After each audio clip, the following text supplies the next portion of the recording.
Hi friends, அனைவருக்கும் வணக்கம். நம்ம சேனலை லைக் பண்ணுங்க, ஷேர் பண்ணுங்க, சப்ஸ்கிரைப் பண்ணி வச்சுக்கோங்க. அப்பதான் நம்ம டெய்லி போகிற வீடியோஸ் உங்களுக்கு நோட்டிஃபிகேஷனாக வந்துட்டே இருக்கும். ஒரு பெண்ணின் கண்ணீர் கதை. அந்த பெண்ணை சமையல் வேலைக்கு வைத்து கொள்ளும்படியாக டாக்டரின் மனைவி வித்யா தான் சிபாரிசு செய்திருந்தாள். வித்யாவிற்கு அவளை எப்படி தெரியும் என தெரியவில்லை. வாசல் கதவை ஒட்டி நின்றிருந்த அந்த பெண்ணிற்கு 50 வயது இருக்கக்கூடும். ஆனால் தோற்றம் நடுத்தர வயது பெண்ணை போலவே இருந்தது. மெலிந்திருந்த போதும் கலையான முகம், நீண்ட கூந்தல், கவலை படிந்த கண்கள். அந்த பெண்ணின் கையில் துணிப்பை ஒன்று இருந்தது. உன் பேரு என்னம்மா என கேட்டேன். கோகிலம் என்றாள். கோகிலாவா என மறுபடியும் கேட்டேன். இல்லை சார், கோகிலம் என அழுத்தமாக சொன்னாள். இப்படி ஒரு பெயரை முதன் முறையாக இப்போதுதான் கேட்கிறேன். எந்த ஊர் என கேட்டேன். தெற்கே சார். பிள்ளை குட்டிகள் யாரும் இல்லை. புருஷன் செத்து போயிட்டார். 2 வருஷமா தாம்பரத்துல ஒரு வீட்டுல வேலைக்கு இருந்தேன். அவங்க இப்போது துபாய்க்கு வேலை மாறி போயிட்டாங்க என்றாள். எவ்வளவு சம்பளம் எதிர்பார்க்கிற? நீங்க கொடுக்கறத கொடுங்க, ஆனா தங்க இடமும் சாப்பாடும் தரணும். இதுவரை எந்த வேலைக்காரியும் என் வீட்டோடு தங்கியதில்லை. அப்படி தங்கி கொள்ளும்படியான தனியாக அறை எதுவும் எனது வீட்டில் இல்லை. வீடு சின்னது. இதுல நீ எங்கம்மா தங்குவ என கேட்டேன். கிச்சன்லயே படுத்துக்கிடுவேன். இந்த பைய வைக்க இடம் இருந்தா போதும் என்றாள். அவள் குரலில் இருந்த துயரம் அவளது இயலாமையை துல்லியமாக வெளிப்படுத்தியது. என் மனைவியும் அவளிடம் ஏதேதோ கேள்விகள் கேட்டாள். முடிவில் அவளை சமையல் வேலைக்கு வைத்துக் கொள்வது என முடிவானது. சாப்பாட்டின் ருசி என்பது வீட்டுக்கு ஒரு மாதிரியானது. அதுவும் பல ஆண்டுகளாக ருசித்து பழகிவிட்டால் வேற்று ஆளின் சமையலை சாப்பிட முடியாது. என் மனைவி மிகவும் நன்றாக சமைப்பாள். ஆகவே புதிய சமையற்காரியின் சாப்பாட்டினை எப்படி சாப்பிடுவது என யோசனையாக இருந்தது.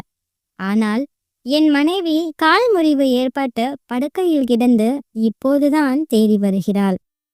ஆகவே புதிதாக சமையலுக்கு ஆள் வைத்து கொள்ள வேண்டிய தேவை உருவாகியது. கோகிலம் சமைக்க துவங்கிய முதல் நாள் அவள் போட்டு கொடுத்த காஃபி, செய்து வைத்த சட்னி, சாம்பார் எதுவும் எனக்கு பிடிக்கவில்லை. என் மனைவி அவளை கோபத்தில் திட்டவே செய்தாள். மறுநாள் கோகிலம் சமைத்த போது முட்டைக்கோஸ் வேக வைத்த வானிலை கருகி போய்விட்டது. அடுப்பை கவனிக்காமல் என்னடி யோசனை என என் மனைவி அவளிடம் சண்டையிட்டாள். இல்லம்மா, என்னை அறியாமல் ஏதோ நினைப்பு வந்துடுது. அந்த நினைப்பு வந்தவுடன் அழுகையா வருது என்றாள் கோகிலம். நீ ஒப்பாரி வைக்கிறதுக்கு என் வீடு தானே கிடைச்சது.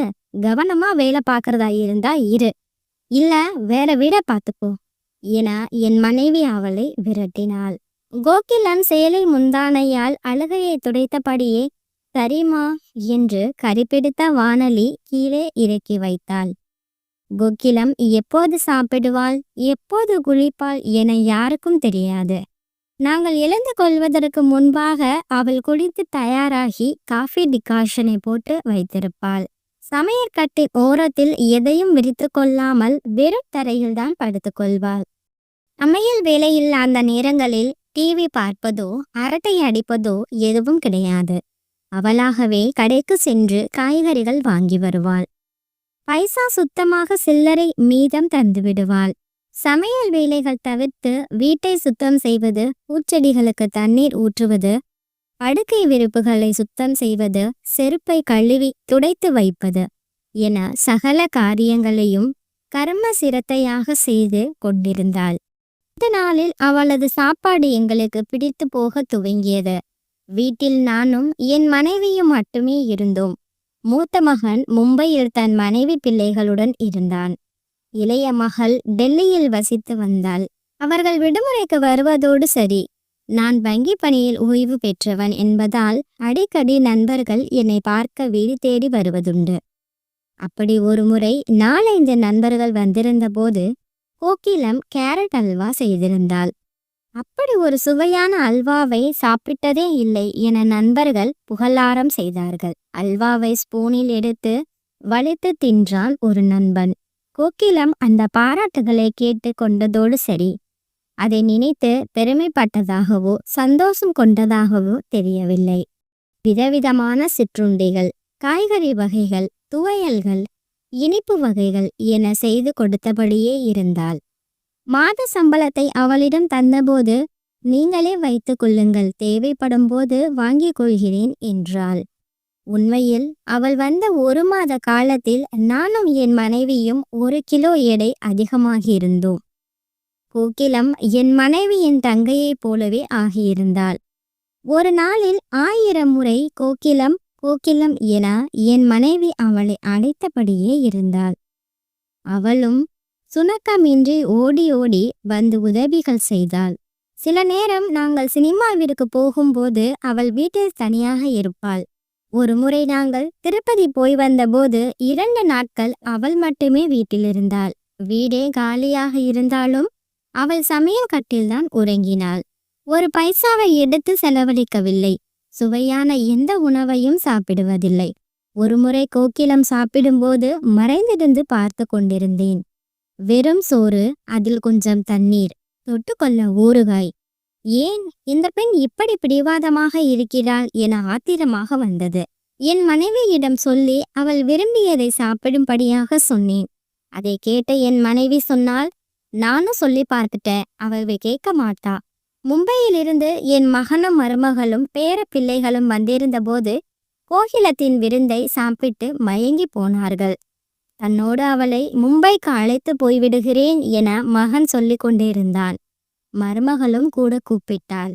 ஆனால் கோகிலம் மறுத்துவிட்டாள். கோகிலன் எதற்கும் ஆசைப்படவில்லை. பூ வைத்து கொள்ள கூட அவள் விரும்பியதில்லை. கோகிலத்திற்காக நாங்கள் வாங்கி கொடுத்த புடவைகள் எதையும் அவள் கட்டிக்கொள்ளவில்லை. அப்படியே ஒரு பையில் போட்டு வைத்திருந்தாள். ஒரு நாள் கூட உடல் நலமில்லாமல் ஓய்வெடுக்கவோ சலித்து கொள்ளவோ இல்லை. கோகிலத்தின் வேலை பிடித்து போகவே அவளுக்கு மாத சம்பளம் 6000 8000 தரலாம் என்ற யோசனையை என் மனைவிதான் சொன்னாள். அதை பற்றி அவளிடம் சொன்னபோது, உங்க இஷ்டம் என்று மட்டும்தான் சொன்னாள்.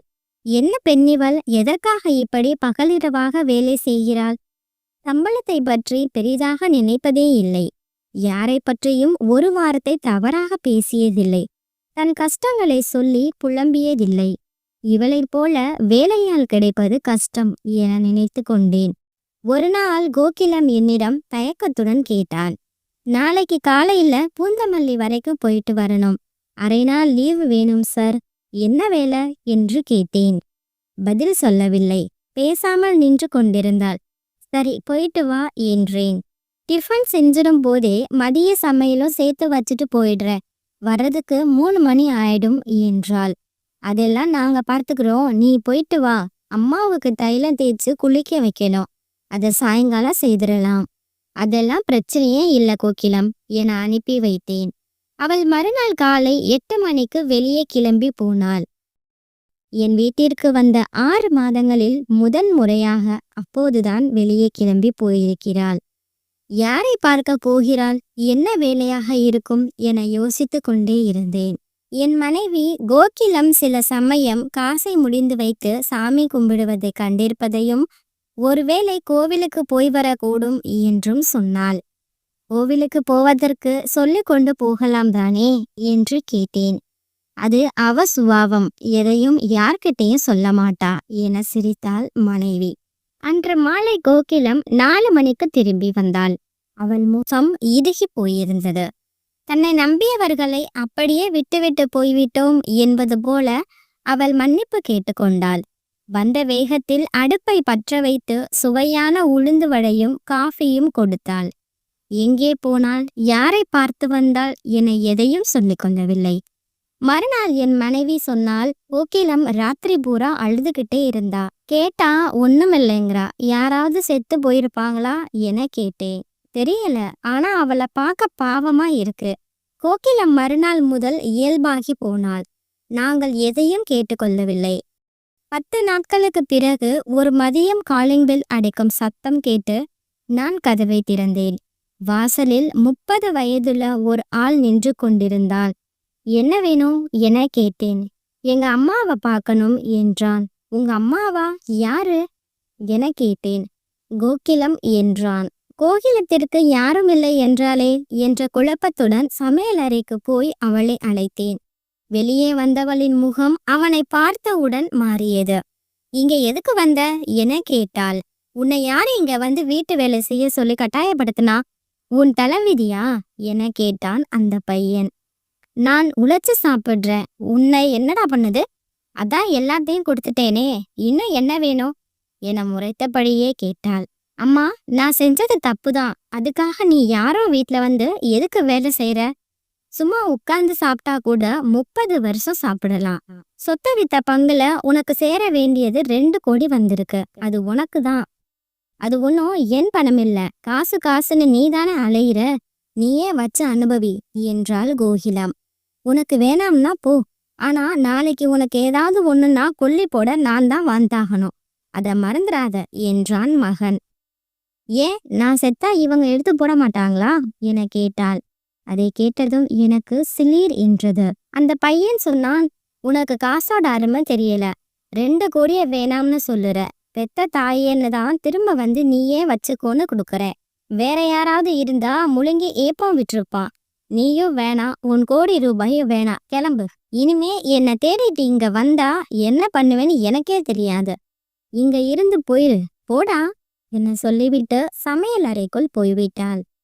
அந்த பையன் என்னை முறைத்தபடியே வெளியே போனான். கோகிலம் பேசியதை எல்லாம் கேட்டதும் எனக்கு திகைப்பாக இருந்தது.